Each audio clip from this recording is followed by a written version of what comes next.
This is the Business Stuff Podcast. This is where I will share the lessons I've learned from advising thousands of businesses over almost 30 years. Each episode will give you practical insight to allow you to learn from other people's mistakes. I'll be pulling in experts from our team and the world of business, and together we'll make sure your business is giving you what you want. My name is Martin, and this is the Business Stuff Podcast. Hi, it's Martin from the Accelerator team, and I'm here with Helen Arnold of H Social. Hi Helen, how are you doing? Good, thank you. You? We're here to talk about social media. Where do we start on that? First of all, give us 60 seconds on yourself. So my background is in teaching, but I started my own social media company about 10 years ago, selling sports supplements and things like that, and then I just ended up taking on other people's accounts. So I started with a friend's holiday accommodation, and I ended up just getting referrals on the back of that. So I have learned the act of social media, the art of social media along the way. So you've learned by doing, and then taking on of there, and you've got, and it's definitely. Now what you do. It's your main gig. It is indeed, yes. I mean, there's lots of things we could talk about with social, but it's quite interesting when we're having a pre-chat there. I kind of tried to break this down, and you did it quite well. There's three main areas of social, as you called it. There's the background, there's the content, and then there's the interaction. Yes. Is it worth just going through what you mean by each of those things, just to help people? So the background, what do you mean by the background bit of social? So in terms of the background, I'm talking about that technical stuff. So that's knowing like the keywords, for example. And so people will bandy around the phrase like SEO, so search engine optimization, that's your keywords. It's quite straightforward unless you want to make it really technical, but it's using the language that your customers will be using. And hitting those sort of key metrics, hashtags, location tagging, and all of that sort of background stuff.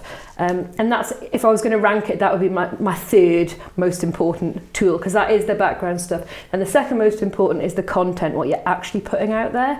And that's really just trying to find an authentic voice for your company. So making it interesting, appealing to your target audience, making sure the quality of your photos or your videos is good, and that you're speaking to the people that you want to speak to.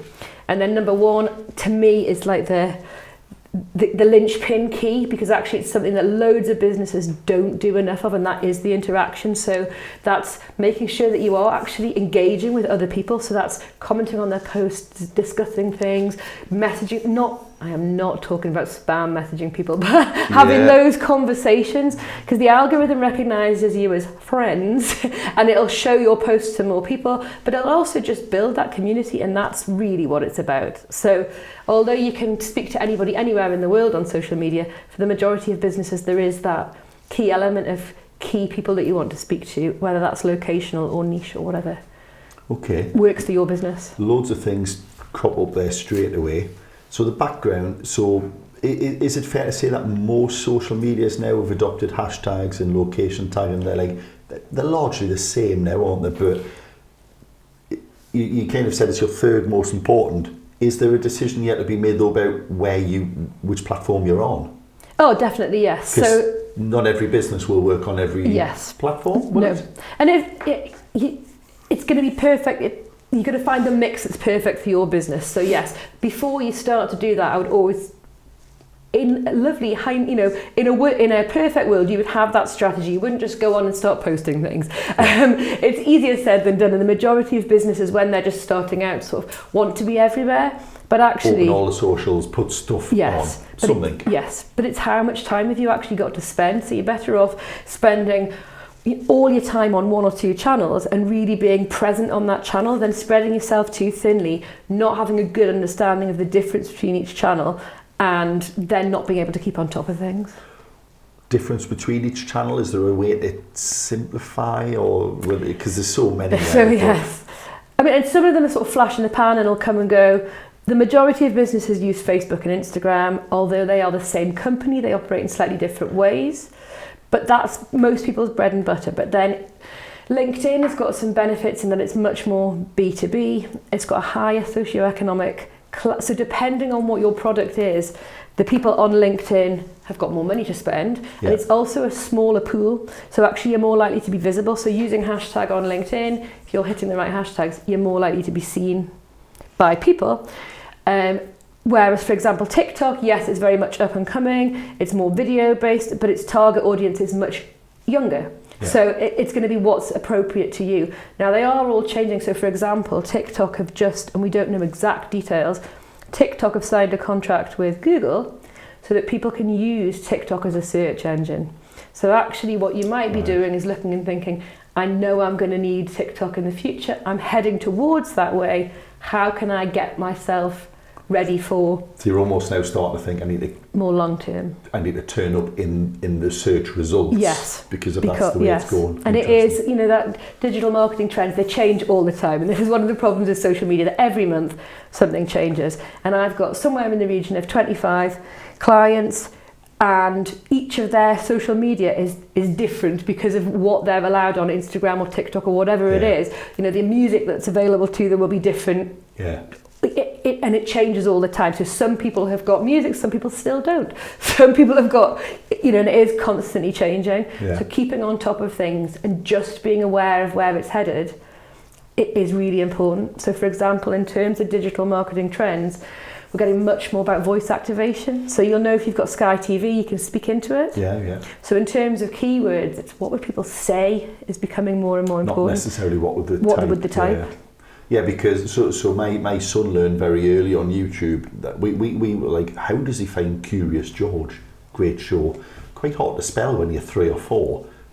We didn't even know he was searching for it by voice. Mm-hmm. You could say it. Yes. So he didn't have to learn how to spell Curious George. You just had to learn how to say it. Yeah. So it's exactly. I never really thought about that. Yeah. So you mentioned so the background is picking where to go, and then obviously the technical thing to do. Hashtags, are they dead? Are they still alive? They are still alive. It depends how old you are, but think about an old school yellow... I remember pre-hashtag. Yeah, well that's the pre-social, yellow... Pre-social, exactly, same here. But it's like your yellow pages. So say, for example, you wanted to find a cleaner, you'd go to the cleaner section and they'd all be there. And that's how a hashtag works. It's just it's just a categorisation or a departmentalisation or something. So say, for example, I'm going up to Lanzarote on holiday next week. I'm following the Lanzarote hashtag to see like what beaches are best or what restaurants I want to go to, and that's how most people will use a hashtag. So one thing that businesses often get wrong is they might put a hashtag that means a lot to them in their niche, but is anybody searching for, forensic accountant? Yes, you said it, not me. Yes. You didn't want to offend. You didn't want to offend. I'm with you. But they might live in Jesmond and be using the Jesmond hashtag. So if you're using your location hashtag or Newcastle upon Tyne or whatever it is, people are more likely to see you. Yeah. Rather than forensic accountant. We'll stick with that one. Don't worry, no offence. I'm a tax advisor. Everyone's searching for tax. Oh, obviously. Okay then, so let's cover content a bit then, and one of the things I would always say to anyone in your area is who should be doing it, not who should be on in a business, who should be doing, because obviously you would say you. Oh well, if it's appropriate for me, yes. Yeah, so when is it appropriate, and also I suppose how do you then, because of course the tone of voice is really important. Yes. If someone kind of go, well, I know I need to be on there, but I haven't got the time. Yeah. Mm-hmm. What kind of things should they look for if they're then trying to get someone to do it for them? So you hit the nail right on the head there. You need somebody who knows your niche. So for example, I spend a lot of time outdoors. I know the north of England really well. So those kind of companies, whether it's health and wellness, holiday accommodation, those kind of things, I'm a perfect match for them. For a lot of businesses, and I'll say to people, you're better off doing this yourself. So say, for example, you're a cafe and you've got a daily special. By the time you've sent the information to somebody else, you may as well post it yourself. Yeah.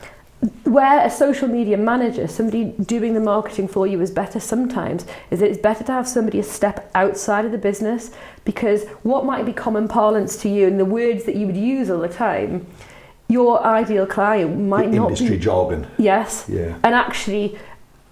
I can speak as a better for certain businesses as an outside person. And the other thing is you haven't got that emotional attachment to it. When it's your own business and you're emotionally attached to it, you either get really uptight and you don't know what to put out and it becomes quite an emotional thing, or you just haven't got time and then it falls to the bottom of the pile. And it doesn't happen. Yes, so it's often better to have somebody else who can use your voice to speak for you in those instances. Okay, and so we've talked about background content.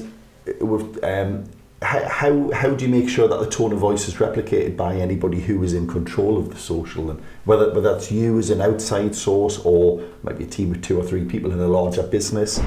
How do you keep that consistent tone of voice? There's lots of different ways of doing that. So you can actually put things through an AI generator, which will use the content that you've got on websites and things like that, and it can generate content for you that way. A lot of the time, people will sit and we'll have a strategy meeting. What are the words that you would use on a regular basis, and getting to know the client, and that's for me why I keep my agency quite small, because I want to have that relationship with my clients that I actually do know what they're about, and I know how they would say something. Yes. So again, that same challenge exists if there's 2 or 3 people on a large business social. Yes. They all need to kind of be able to respond in a similar way to maintain the feel, don't they? Exactly. Yeah. Moving on to the interactions then, it's interesting because you put this as your first. Now, there are 2 types of replies or 2 types of interactions, I would say. Then there is, you've put something out, someone comments and you reply to them. Yes. But you also suggested, did you, that you should actively go and look for other people's stuff and be the reply to their post? Yes.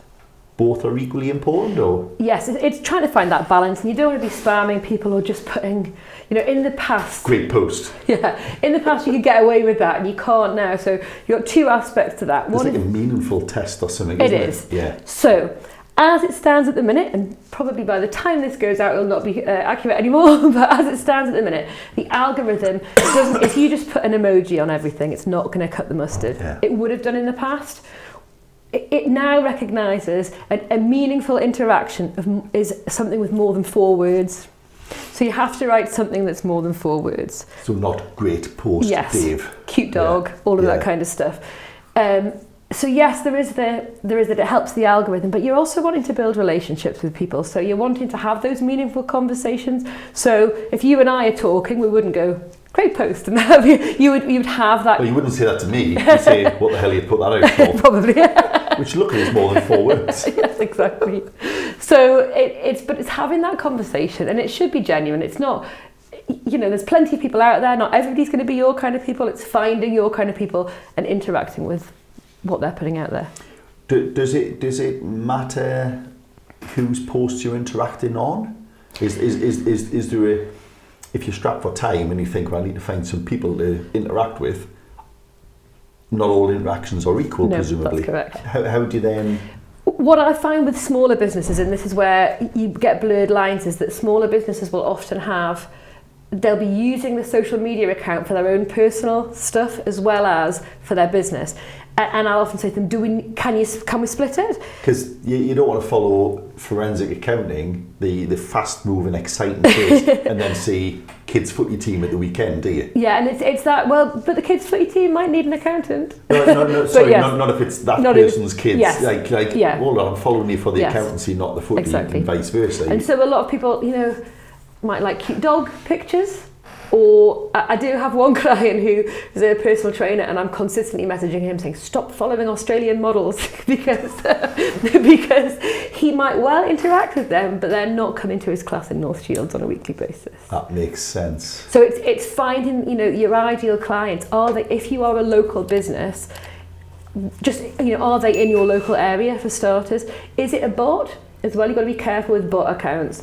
Now, Instagram's rolling out a new program in the next few months. They'll be able to identify which are the dodgy bot accounts, and you'll be able to get rid of them, right? Which will be useful. You'll know if you've attracted bot accounts, if you've used the wrong hashtag or something like that, because what you'll get, and you've all had it, underneath DM for a collaboration and then an emoji, which is... Or you actually get in, I don't know, what do you call it when you slip into someone's DM? Yes, one of those, yes. Yeah, I seem to be getting loads of $750 Shein vouchers. All of those whatever, kind of yeah. Or what's more insidious now is social engineering, which is a new sort of terminology where people are trying to build a relationship and you think that it is a person out there. So you'll have seen it with these scams to do with things, whether you build up a relationship, why don't you invest your money in this? Yeah. And you hear it in banks now, banks are aware of it, but actually on social media... Because to be fair, the AI responses now are getting really good. Yes. A lot of AI interaction out of the box can speak better than a lot of the kids I went to school with. Like, Exactly. I went to school with people who can't type as well. Yes. I can't sometimes. Yes. Yeah, so to be honest, if anyone gets a really good, clear message from me, it probably wasn't Yes. me. Well, yeah.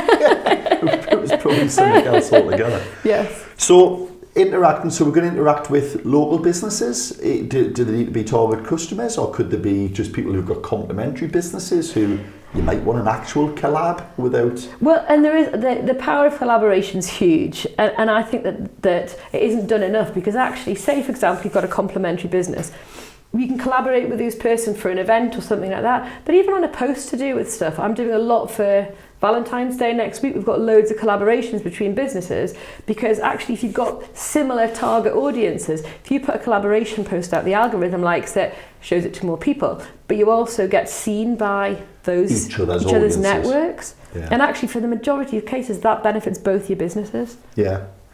There's you mentioned earlier, one of the things you said is about make sure you've got your good photos, your good audio, your good... Is that always the case? Because there might be people there sitting going, well, yeah, I would love some really good photos, but I can't take a photo and I haven't got the budget. Yeah. Does it depend what it is you're doing? Because... In a way, so if you're a high-end financial institution, you don't want to be putting out something that isn't really on brand. But for 90% of businesses, actually, social media is for entertainment, and people want to be entertained. And the beauty of social media is it doesn't have to be slick anymore. Every year that goes by, it is just more, what you can take with a camera. Yeah. Also, the quality now on is way better than it ever used to be, didn't it? Yeah. So I run a workshop and I collaborate with a local photographer, and she just shows you how to take good photos with your phone, and that's enough. Because that's the equipment people have. Yes. Yeah. Where I do love using a photographer is if you're a business and you're strapped for time, if you go and get an afternoon of getting lots of photos taken, then you've got a bank of photos to back up. And that's really the ideal mix. Just recycle that across, yeah. Because then it can be used on graphics, it can be used for posts, and it can complement the more ad hoc pictures But you've you got. shouldn't miss a story just because you haven't got a professional photographer with you. Exactly. Yeah. A snap is sometimes all it takes, yeah. And the second that it does look too professional, people psychologically turn off because they don't want to be sold to. They don't, they're much more happy to see somebody that's just authentic.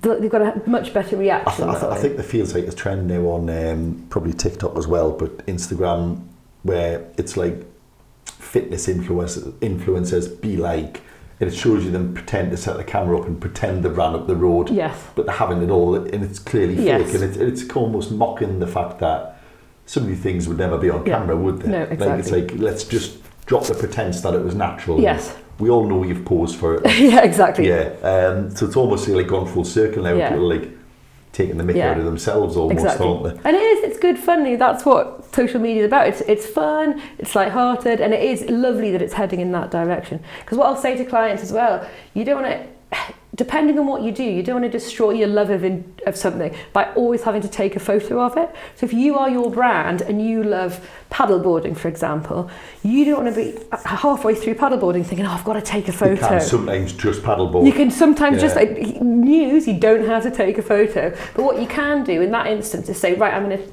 do all my photos one afternoon and see it as business. You go and you take your photos and all of that kind of stuff, and then you can then do the thing you enjoy. Yeah. Without having to think like that. Without spoiling your home. Yes, exactly. Does there always need to be a purpose behind anything you put out there then? So, in the classic sense, your followers are your audience, aren't they? Your audience presumably should be people who you're trying to filter into a call to action, a sale, something. Yes. Is it easy to lose that when you just, because you might get a viral, something went viral, but if it's not going to help you get customers, it didn't help at all, did it? No, and I do a lot of audits. So if a company does their own social media and they want to continue managing it, but they want to make it more effective, that's something I'll say, actually, as a customer, I'm not aware that you're selling something, because it's all lifestyle, and isn't this lovely? So what's the product? What's the product? We've all seen car adverts where you get there and go, was that a car advert? Yes. What was it actually selling? Yeah. And actually, it's okay to tell people like that. This is what I want you to do. So whether it's send an email or drop a DM or whatever it is, tell people how you want them to act. But if you're doing it every time, it's finding that balance. Because people don't. And that I suppose that is. I mean, is there like a? Without being a bit too technical on it, is there a ratio? You know, if you're putting 4 posts out in a day, should one of them have a call to action? Yes, I was going to say 3 out of 4 should be lifestyle or entertainment. I guess. Yeah, exactly. I'm exactly with you on that one. And it does sort of depend on the business that you're in and who you're attracting and what platforms you're on. But yes, as a rule of thumb, 3 more lifestyle or information or entertainment. What are you up to about us kind of things, yeah. And you can be very tactical about that. So say, for example, you've got one quite salesy post, you can build that with the fun stuff, and although you might not get as many likes on the important post, the algorithm will know that you're popular and it'll be seen by lots of people. So you can get very strategic in that. So the algorithm will sometimes kind of go, well, you might not be liking it, but I know you like their stuff, so here it is anyway. Wow, that's interesting. Definitely. And of course, it's like you say, these things change all the time, but that's so, yeah. Yeah, okay. As it stands at the minute with everything, then yes. There's also a question which came up from a chap we spoke to about video, and he kind of said not all video views are the same. And it was quite an interesting thing for us, because when he said it was very obvious, but on LinkedIn, for instance, you can put a 2-minute video up, and if you watch, 92% of people might watch the full 2 minutes, but you only got 8 views. Yes. But it might be on Facebook or Instagram, and you get 1,000 views, but 14 seconds. Mm-hmm. Like, well, you probably didn't get anywhere in 14 seconds. So, like, is how easy is it for business to fall into getting the wrong kind of thing from it? From video in particular? Just generally, I didn't ask that question very well. Reword that question to something that works for you. I suppose what I'm getting at is you can fall into chasing those likes, chasing the shares. Yes, completely. It's more important, surely, to measure how much of your work comes from social media. Yes. That's the acid test, yeah, isn't it? Definitely. And I always firmly, I believe in organic growth. There's no point having something go viral if it doesn't lead to business. It's really got to be business oriented at the end of the day. And if you're going to spend loads of time and money creating these hilarious videos, if they're not attracting your target market, they're completely pointless. Yeah. It is a changing ball game. So at the minute, say for example with Instagram, and you'll see in these videos where it goes too fast and you can't keep up. Yeah. And this is a tactic that they're using, because you have to press watch again, and the algorithm recognizes it, so it's wanting you to keep watching to get the information. But there's the behind the scenes tweaks with things like that, but we know that people's ability to concentrate is decreasing. It used to be 7 seconds to make an impression. Now we're talking 3 seconds to make an impression. Wow. I mean, there's no pressure there. No. That's nuts, isn't it? But the good thing about video is that actually faces do better than anything else on social media, because people buy from people, they want to see people, but actually hearing people is really important, because you'll know quickly if you gel with that person or if you like the sound of their voice. That can be huge. And just, do I want to work with this person? Do I want to give this person my money? Do I want to attend this person's whatever it is? Yeah. You can get a very quick instance. We make those snap judgments, don't we? Yeah, no, yeah. Well, you know, when you go into a room full of people, like very quickly you'll kind of go, keep away from them. It's wrong. You shouldn't judge a book by its cover. But that's just your people. We literally do. You can dislike it all you want, but we do that. Just a couple of quick questions left then before we start thinking about winding this up. How many channels should you have? So I know a firm a solicitor's firm not far from us, who seem to do this quite well, and they've got different departments within the firm. They have a channel for each of their main departments, because of course if you're doing head trauma and house conveyancing, they're not the same audiences. Like, when should you and when should you not have? Or do you think how long's a piece of string? Well, you've got 60 seconds. Okay, it just depends on what you want from it. So actually, if you're finding that it's muddying the water, it's better to have 2 separate channels. You can connect them together. So if you want to find out more about this, go to that one. Again, a lot of people will have Facebook and Instagram, for example, for B2C, and then be using LinkedIn for B2B. So it's finding out, and then can you keep up with all of them? In this example, I know they certainly do it on Twitter. I don't know about others, but on X, they have an account for each of their departments. And as long as they can keep that up, then But it's more work, of course. Yes. So it's got to be worth it, hasn't it? Just on our final question normally then, Helen, is we normally say, and, you know, we've got a couple of minutes to go through this. What's the one thing that you just keep seeing businesses getting wrong on this? It's this common thing that just comes across your desk and you go, another one. My pet hate in this area, and I do message people just in the nicest possible way, I'll message and say, just to let you know, if you are a local business and you rely on local people coming physically to you, make sure your location's there. And it sounds so obvious, but I see it all the time. Also, if you've got a receptionist paid to answer calls, put your damn number on. Yes. If you want calls, put your number on. And it's those basics a lot of the time. Like, I'd seen a bike servicing place recently, it was great, but I'm not going to drive to Stoke-on-Trent for my bike fixed. But if they're in Northumberland, then yes. So really basic things like that. Can people find you? Have you got your basic information out there? If you're a cafe, put your opening hours on. Yeah, the things that people... Such a basic thing, yeah. Yes. So, okay, that's interesting. It's often those basic things that go by the wayside. That was quicker than I thought. But sorry. No, that's good. But it's the bells and whistles, the final touches, but you've got to get the because you shouldn't forget the basic things, I suppose, what you start with the basics. Yes. Because everything else has got to build on that, doesn't it? Yeah, exactly. Yeah, good. I like that, because that is a pet hate of mine. Opening hours, like, well, I haven't got a phone number, you can't, are they open? Trying to get in touch, But if you're going to put them on, keep them up to date as well. Yes, exactly. There's still businesses showing on Facebook that have closed like 5 years ago. I know. Helen, thank you very much for that. That's been really good. I hope everyone's enjoyed that and look forward to filling you in on our next topic next week. Thank you very much. Thank you.